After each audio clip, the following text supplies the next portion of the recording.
Welcome to episode 7 in the KIPS Personal Trainer Application Podcast. Today we're going to be talking about moving into a new niche or a new market with your training services.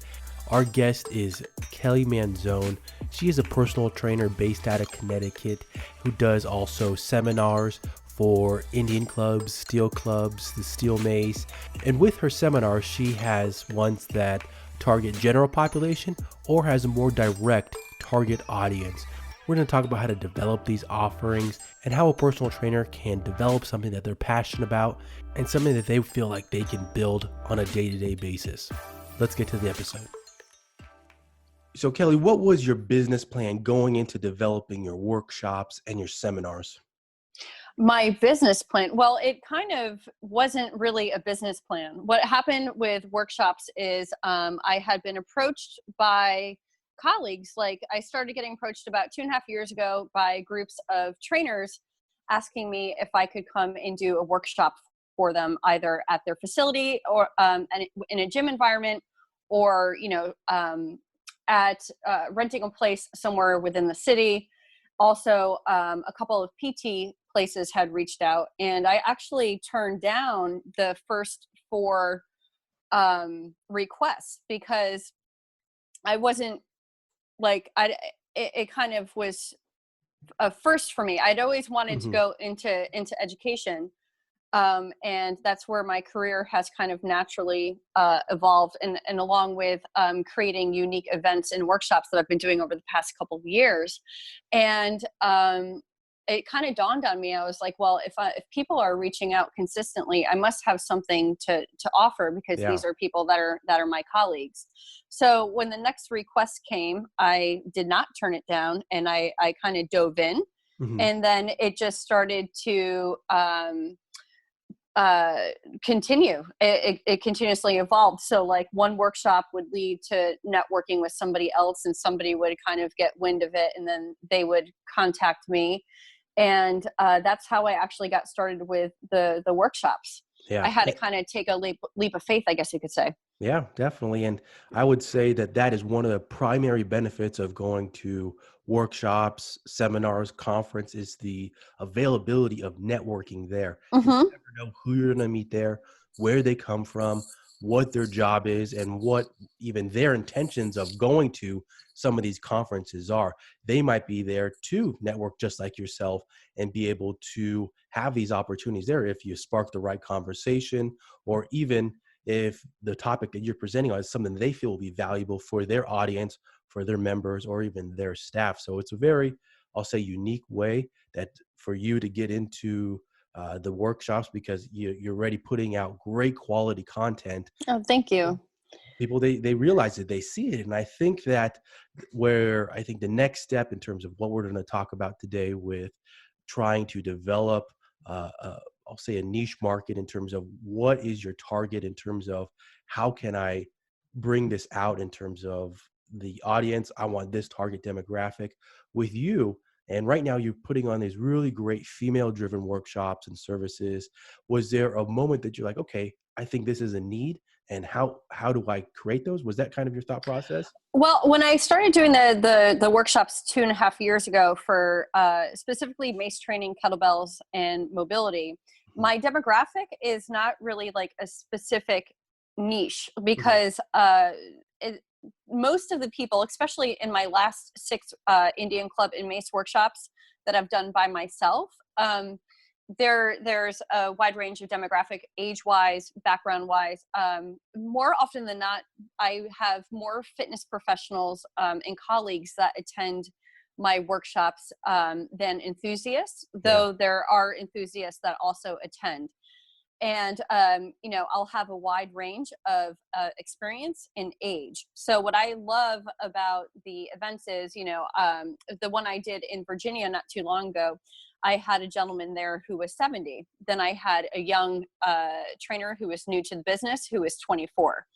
And so that's what I love. As far as like the pillars of female strength workshop concept came to be, was I'm almost 20 years in the industry, and I've only had male mentors. So I've never really attended a workshop or a certification other than pre and postnatal and yoga. I taught yoga for a few years in my mid 20s, and now I'm 40. I taught for 4 years, and then I stepped away from that so I could pursue more of the unconventional training tools that I was interested in. I've been very fortunate to have a lot of great mentors who Anthony DeLugio, Paul Walkowinsky, Paul Gray, the list goes on, and they were all men.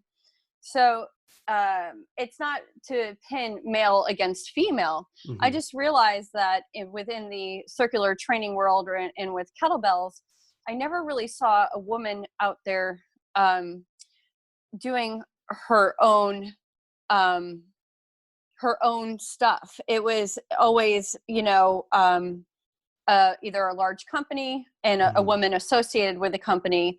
But I'm a big believer in supporting small business. So I love having, I'll definitely have some more mainstream, well-known certifications, but I tend to seek out people who are a little bit more off the grid, I guess you could say, or they're well-known. They're just not associated with a larger company. Yeah.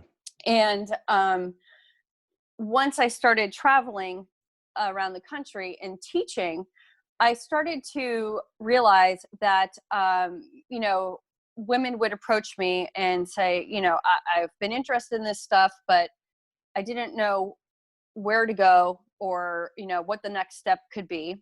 And I wanted to because I live in a bubble. I'm over here in Fairfield County in Connecticut, which is, the very wealthy. And there's a lot of franchise fitness, mainstream fitness. And I've always been a little bit off the beaten path, even though I live and work in kind of an area where it's mainly the chain facilities and large corporate gyms. But I left corporate fitness over a decade ago to strike out on my own as an independent contractor.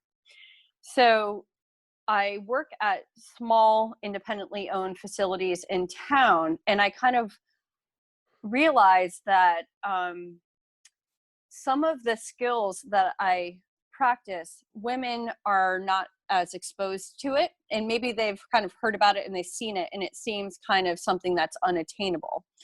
And what I wanted to do is create a experience for women where instead of focusing on the number or the amount of time that you're training or how many reps you're doing or, going to a Soul Cycle class, nothing wrong with that, by the way, or Orange Theory class, and just kind of being stuck on a hamster wheel, I wanted women to start connecting to their tools and to seek out a movement practice rather than just kind of thinking about it as exercise. So, your circular tools or your kettlebell, your mace, your Indian clubs, they become an extension of your body, right? And you have to be very present while you're training. And I think the mental and physical aspects of these tools offer many benefits beyond just the physical exertion itself. Mm-hmm. And so I love to support small business. And so I partnered with a few of my friends who are wood makers, and I have custom Indian clubs that are included in the registration. That are teardrop Indian clubs made of African mahogany, and they have the Pillars of Female Strength logo on it. And then I also have a push-up board that a friend of mine makes, and they're also included in the registration. And I wanted to keep it a small group, like my max is about 12, because I'll be teaching by myself. And the format is to dive into the history of physical culture, the parts that women have played in it or the lack thereof of women's involvement in it, and how it's evolved over the years. And how we segue first with a kind of a history lesson about circular patterns and how they originated in ancient Persia and India, and then the modernization over the years of the British Army adopting Indian clubs, and then how it got involved in the Victorian era, then how it was an Olympic sport, and how also women in England, the suffragettes, used them to protect themselves while women were fighting for the right to vote. And so it goes on and on, from there. So it's part history lesson, and then it's part movement practice and skill-based modalities. So we start with Indian clubs after the history, and we discuss things through that. And it's a very basic introduction to how to incorporate Indian clubs into your current routine. Then we segue into body weight movements. Then we segue into kettlebell. It's one of my favorite tools. It's my first love. And then we segue into mace training. And I have to, I want to keep the group small, and I have a regression and progression for, each modality. And it's a day-long workshop. Nice, nice. And for today's discussion, and really what I like and what I'm getting from what you just mentioned was the uniqueness, but also I'll say the precision in terms of what were the things that you wanted to make sure were a part of each workshop. So the capping the size. So you wanted to make sure that it's intimate, making sure that everybody's getting attention and those kinds of items. Yes. You want to make sure that the education is not just going through each movement or each exercise and not really thinking. You want to make sure that they're understanding why, and also being able to physically feel each exercise. So those types of things, those unique items are things that were part of, I'm guessing, the development of it, but then the implementation of it. So today for the listeners and trying to see, okay, here are some ideas that I can take and implement into whether it's a trainer trying to develop a boot camp, and maybe they want to do a boot camp for, we'll say, for new moms, or if they want to do a boot camp for just men. What are those items that I can take from listening to today and implement them into that process of development? So that's what I got from right there, was the uniqueness and also the precision of it. You were very precise in terms of these items I feel are going to make sure that makes my workshop different, but also that you can grow from them as well. Yeah, I was probably walking around with the idea for over a year. And then before I went on my spring tour, I decided to shelf it because I had a number of workshops. And then this past fall, I had 7 events that I was doing in a short period of time. And instead of starting it in the later portion of 2019, I was like, okay, I'm going to launch this in 2020. And I put out a post on Instagram, and I immediately got contacted by 3 women who wanted to host the concept. Nice. And so that was reassuring, because that immediately, kind of solidified that there's interest. And then after that, I've been contacted by men, from the recent post the other day, I had 5 or 6 guys message me, DM, and ask if this is something I'm going to open up to men too. And I said, absolutely. It was never really meant to be just a woman's event, but in my head, I wanted to do something, kind of test the concept with a small group of women. And then I think what I'm going to do when I open it up to men, the structure will stay similar, but it'll be more of like pillars of like circular health. And so the title will change. Some of the concepts in the history will change. But I think there's a need for skill based fitness and thoughtful fitness, and for tools that are more of a movement practice. Yeah. So, when I did kettlebell sport for a hot minute there, until I started doing the workshops, and I realized that I couldn't just keep training in sport and doing my workshops at the same time, because something had to give. And so I decided to take a leap of faith and build on the workshops. But doing that high volume of that sagittal plane, I really loved how circular patterns offset all the jerks that I was doing. So I think, there's many ways to apply circular tools. Like currently right now, I have these small groups. I created a sturdy athlete program for tennis athletes. And it's incorporating original strength resets. I get them barefoot. They get on the rock mat. In sand dune, we worked foot health. I incorporate stick mobility to mobilize and to stabilize and to strengthen. And then I also include a little bit of basic Indian club work. And so I guess that's what you were saying before when you were referring to like what the takeaway could Yeah. be when you were talking about the possibility of somebody doing a boot camp or something like that, is I think you just have to, I think these tools have a place in modern fitness and in current strength applications. And it's allowing, I think, the dialogue to be that these to go delve beyond the exercises and Hmm. start developing a skill Yeah. in the learning process. Yeah. And I like how you also tested the waters with each one. You put out um, a post, whether it's on Instagram or Facebook, to see the interest.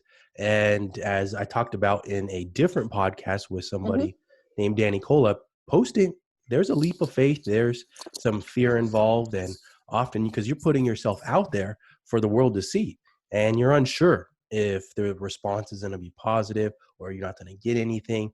So just taking those steps takes a lot of courage and takes some thought. And something that I've noticed with your posts that get thousands of views, hundreds of likes, if not thousands of likes, is that you follow a certain, I'll say, pattern. You are, in my opinion, a more of a long form with your posts. And is there, when you develop those, how much time do you put into those and also into also the content, because it's great content. And I think that sometimes people just getting into social media need to know, okay, here is the development phase for those. Do you write them out before, a week before, or is it? Oh no, not at all. Like I have a 6x8 mat in my living room. So literally where you see all my videos is in the middle of my living room. And I've been collecting tools for over 16 years. So I have equipment underneath I've got barbells and maces underneath my couch. As you can see, when you see my videos, my collection behind me, I've got in my kitchen, literally is a bench full of competition kettlebells of varying weights, sandbags. I have a lockbox on my porch. It's what I live in and breathe. You know, my Mhm. car's full of equipment. I have a pull-up bar in my bathroom. You know, like I only live in 1,200 square feet. So how, I don't really, I share my practice. Mhm. When I do the post of me training, that's literally just my workout for the day. Most mornings I'm up at 4:30, and I'm normally at the gym training client by 5:30 in the morning. And then I get these little pockets in between where I could focus on organizing my workshops or my travel. I'm writing a book, and then I also am flying this Friday to film an online program with Original Strength. Nice. So I'm always communicating with clients. I've got a couple people that I train online, and then my workout is literally spread out throughout the day, little bits and pieces. And that's what I share. And then when I do a post like my Pillars of Female Strength concept the other day, I took that photo myself right outside of my garage, just dressed up like Rosie the Riveter because my Mhm. grandmother was a riveter. And I took the picture and then just kind of put it up.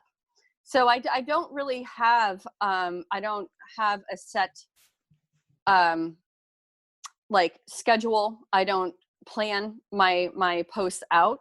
And I think that's been the beauty of how it's grown is I'm really authentically just doing what I do. Yeah. You I think, organically do it. Yeah. yeah, I think that's what, I've had friends who have kind of vented frustration.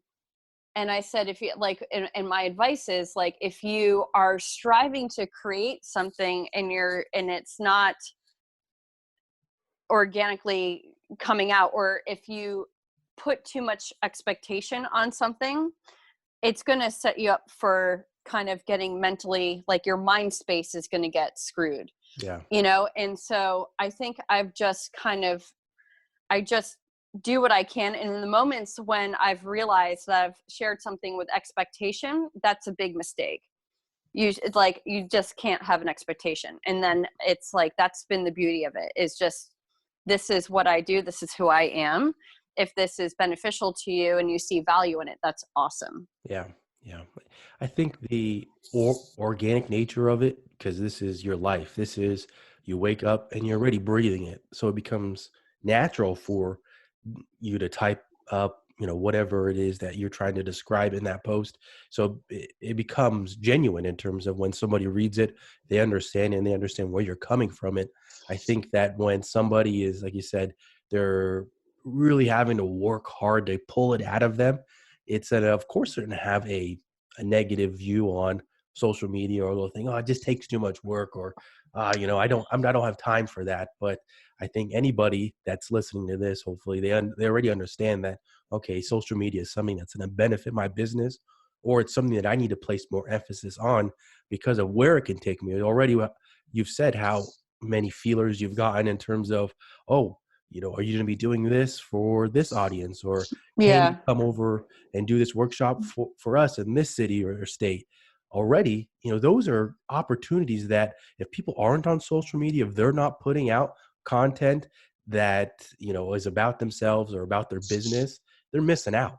I don't understand how they're going to figure out, how to get to the certain audiences if they're not doing it, because it's I that think it's valuable. definitely like up to the individual. Like when I got started on media, I was literally recovering from being extremely ill from colitis. I was Mm, sick for 3 years. And during those 3 years, my husband became unemployed. And so I had to essentially had a baby at home, and I had to rebuild my personal training because I'd only been working a little bit while I was home with my son.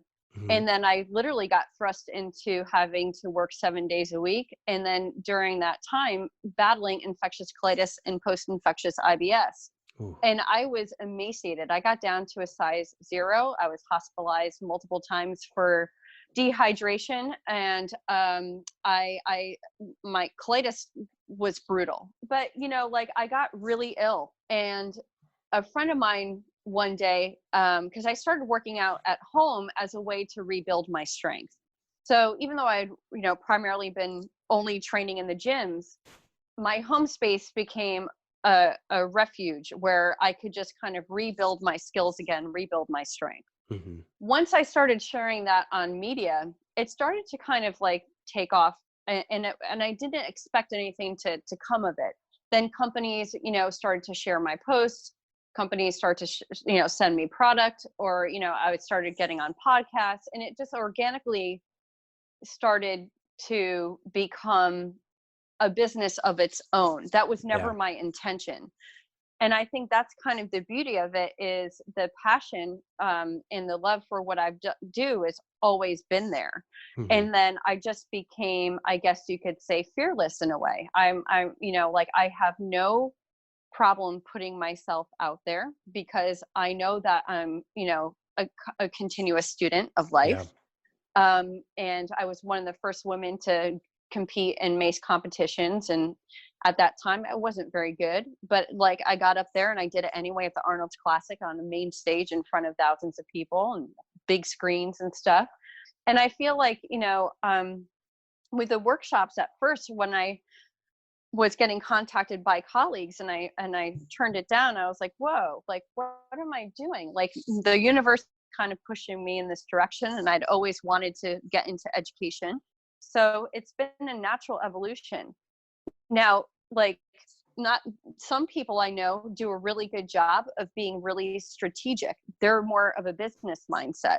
When you and I communicate like off of podcast here, I'm always like a hot mess, and you're very like meticulous, and you have like, the information and stuff. And I'm over here like, I'm on my way to my son's school, like, it's like I've never been like the good at business, like in the sense of like, calculating how much income I can make, Mhm. keeping track of how many hours a week I'm actually working if you tally in all the extra work, I just kind of like organically be.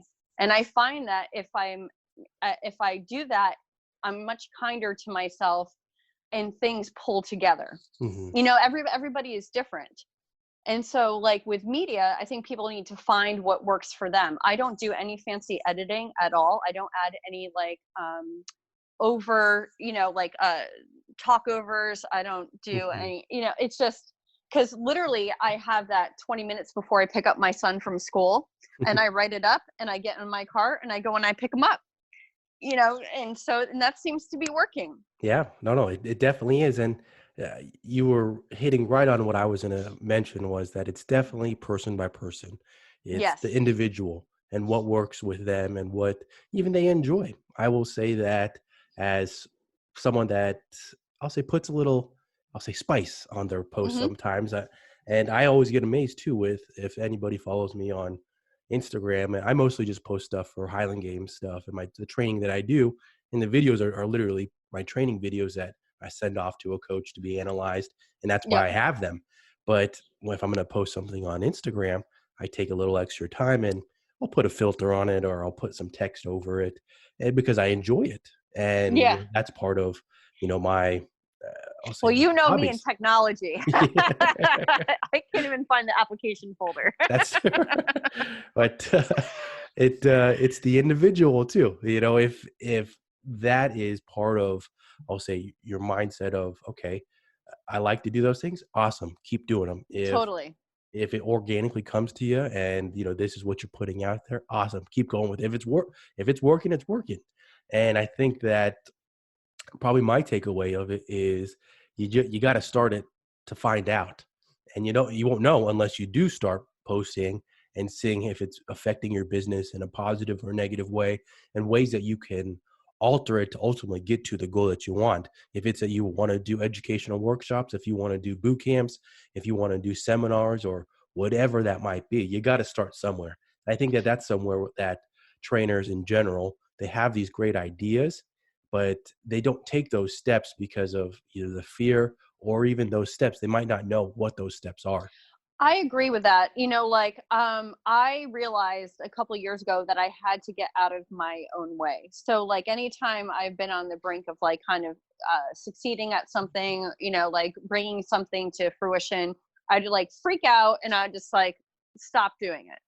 And after the first couple of workshops, I realized that I felt like I was like, oh my God, I can't describe it in words how I feel, but like when I'm in a room traveling and teaching and it's a workshop where I'm kind of placed there for, if it's clinic it's 3 hours, if it's a workshop it's up to 8 hours, and this joy, I feel like so alive, and I'm so blessed and grateful, and I'm always learning, and I realized that that's what I really love doing. I love training my clients every day. I love that. I love teaching. But with the seminars and developing these workshops, there's something there that in my gut it just says go. Hmm. So I keep like going. And that's part of bringing the pillars of female strength concept out. It was an idea, and I'm like, why am I just sitting here with this idea in my head? And I decided, and I said it in a post a while back, like I got out of my way and I started to execute the ideas that were in my head. Yeah. And sometimes they don't always plan out, but I've been fortunate where 99% of the time it does. Yeah. It's like that's just, you just gotta, there's like a belief or the passion leads it. Yeah. I think that those are the steps that, or even the thought process that someone goes through in their head when either they're going to take that contractor route or they're going to be, starting to be an entrepreneur. They start having those, okay, can I do this? Or is this going to benefit me? And to be honest, you never know unless you try. I think that entry level trainers in general, they are often faced with that. Do I go the contractor route? I got a nice base of clients and I feel like I can do this outside the gym. I can make some extra money, but the gym is nice. They, give me clients every now and then, but they never know. And I think that sometimes you gotta take that leap. You got to see if you can do it. If you've taken all the right steps in terms of finding where you're going to train them, with all the business setup, all that kind of stuff, and you still give them a quality service. You can take those. It's a hard business, Yeah. like I know that I do not have the personality to be in a franchise fitness or corporate fitness. Yeah. And recently I had been contacted to go over to a corporate place, and I turned it down. I was like, I'm not signing a non-compete waiver. I'm not, Yeah. like, I'm like, I've had too much forward movement. And I like being my own driver of the vehicle. It comes with its challenges because there's not that security blanket of like a feed of clients coming Uh-huh. from a facility, but I'm tied into my own destiny. Like, I control my car. And Yeah. I've realized after 20, this is my 17th year in the industry. And for some people it works, and for me, I guess I got bit by the entrepreneur bug in a way. And that word sounds so cliche because Hmm. I don't feel like an entrepreneur. Hmm. I just know that I'm following my gut. Like, Yeah. it's been awesome, like a collaboration with Ryan Pitts. We designed that mace, and Hmm. the Iron Gata, and John Odin participated in that. Hmm. I have the clubs that I've designed with Mike Rominsky too. So it's like I've gotten into the equipment, Yep. the workshops. Then I've hosted and organized four like first events in the United States. That took a lot of work. It's a Yeah. lot of work.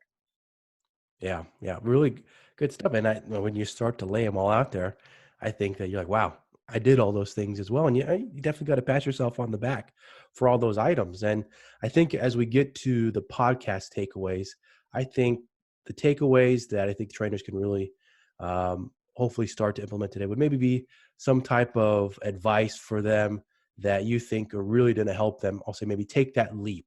Take, whether it's being a quote unquote entrepreneur or going the contractor route or starting a educational workshop, whatever that might be. What is that advice you think that can help them make that leap? Well, I think it's an evaluation of what makes you feel most alive. Like, I know that for myself, and I'm only speaking from my personal experience, that I appreciated the start that corporate fitness gave me as a young trainer. Hmm. But I realized really soon on that I thought differently. And that's okay. Yeah. Like, instead of going to the kettlebell certification that the gym was going to send me to, I sought out Anthony DeLugio, which was one of the best decisions I've ever made in my career.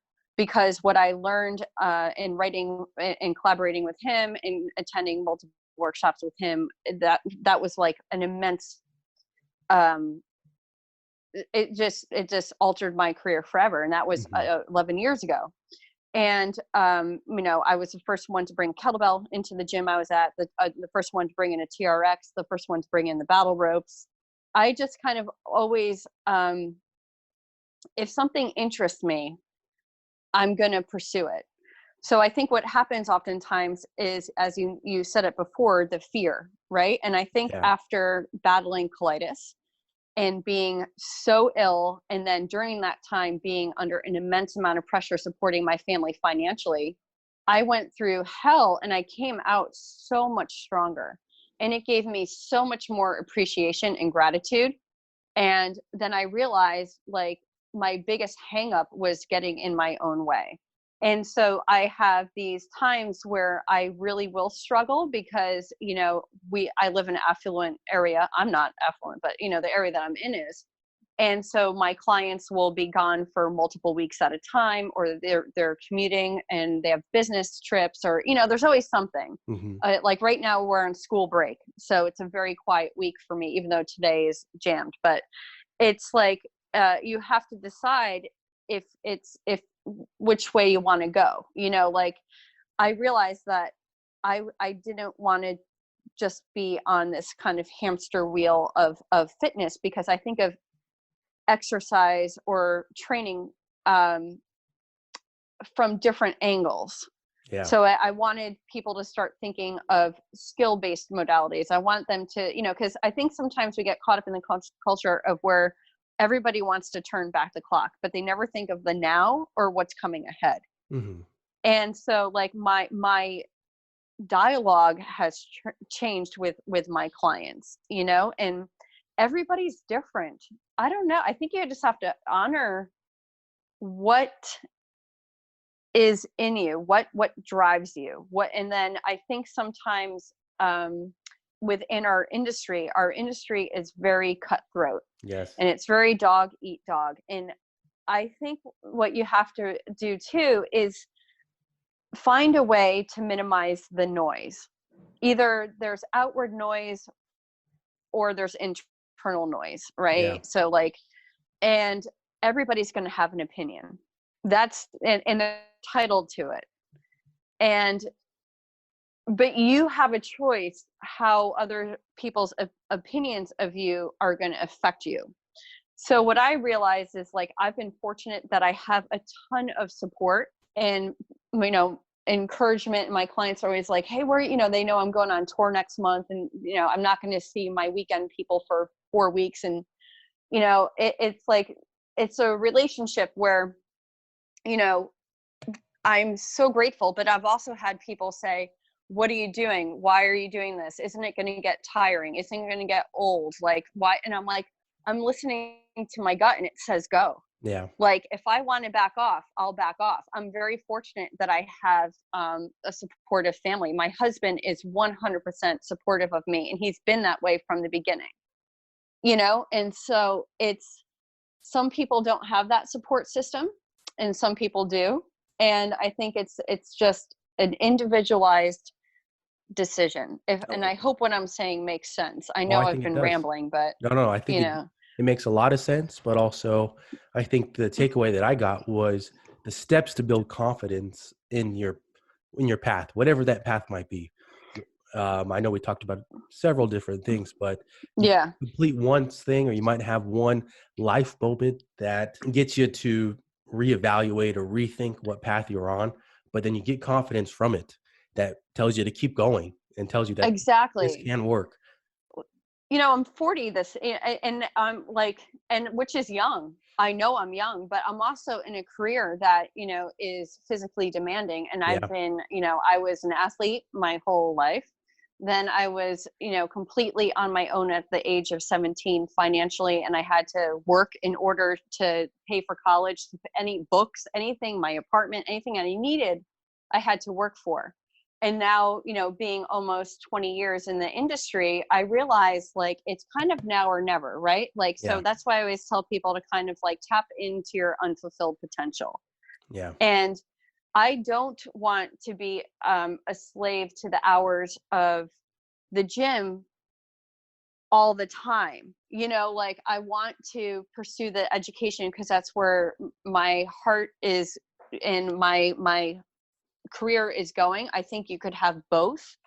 And that's what I want to do. I want to be able to have some variety as I get into, my 50s a decade from now. I want to build on the education. And I realize, as a woman, there's way more pressure on being a woman than there is a man, as far as what your looks are. Like, I've been Mhm. around so many groups of trainers, and, even in our circle of like circular training, there's a lot of men who are like my collaborator and mentor, Paul. He's 70 and amazing, and we're Wow. going on tour together. And, I don't know of any women out there that are kind of doing that. And I want to be 70 Yeah. teaching, and I want people to seek me out for who I am and for what I've accomplished, and what I'm continuing to learn as I continue to evolve and grow, and not focus on what I look like.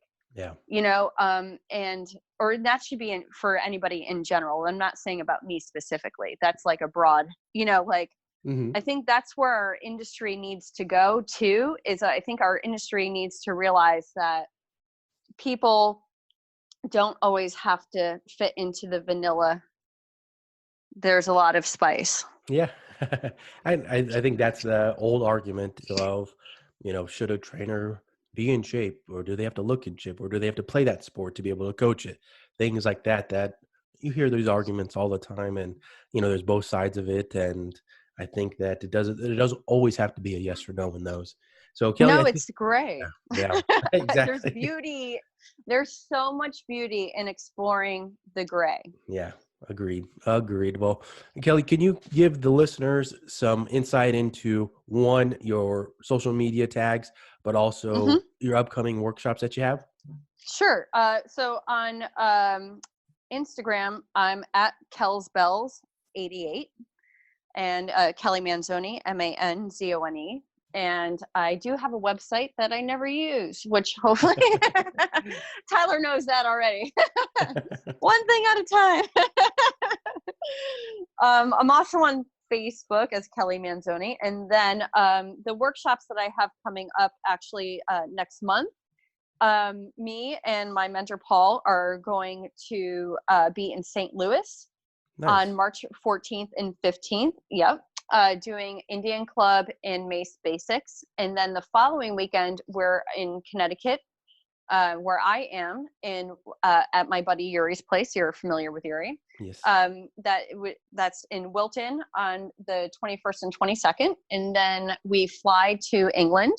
Wow. And we do a workshop on March 28th and 29th, which is a 2-day event that's pretty awesome because we're doing multiple modalities on that one because Paul has trained in Iran and India multiple times. And so we're doing Indian Club Mace one day and then meals on day 2 and a little bit of Shenna board in there. And then the following weekend, we go from Bath, England, where we're being hosted by Body Mind Fit, to Durham City to do a workshop at my buddy Paul Gray's facility, Firepower Gym, where I've hosted and collaborated with Paul probably about 5 times now. He's come over here to America. So it's going to be great to finally go over to England and to be with him.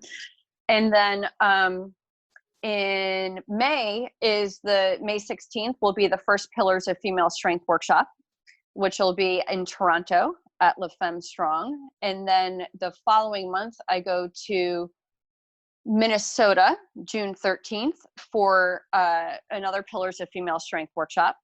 Then I go to Texas for Indian Club in Mace with my friend Monica. And I think there's something else there. I don't know. Then I have a couple of like small clinics, and then in the fall I'll be returning to the Women's Movement Collaborative down at Original Strength Institute in North Carolina.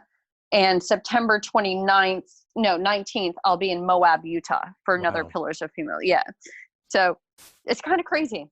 It's fun. Really, really amazing stuff, though. Really amazing stuff. And would you say the best way to either sign up or get more information would be to contact you through social media? I would say contact me through Instagram if possible, or my email. So my email, and yes, I have a mailing list on MailChimp, but I don't know how to use it. I told you, this is what I'm saying. I'm a hot mess. Somehow it always pulls together, though. Yes. My email is kelly@kmmoves.com. Perfect. So you could definitely reach me by email too. Perfect. Kelly, thank you for coming on the podcast. Really great gems in there. And really, I think things that will make people think about how do they get to the next step? How do they start to follow even their passion if they're not already on that track? So really good stuff there. Thank you again. Thank you so much.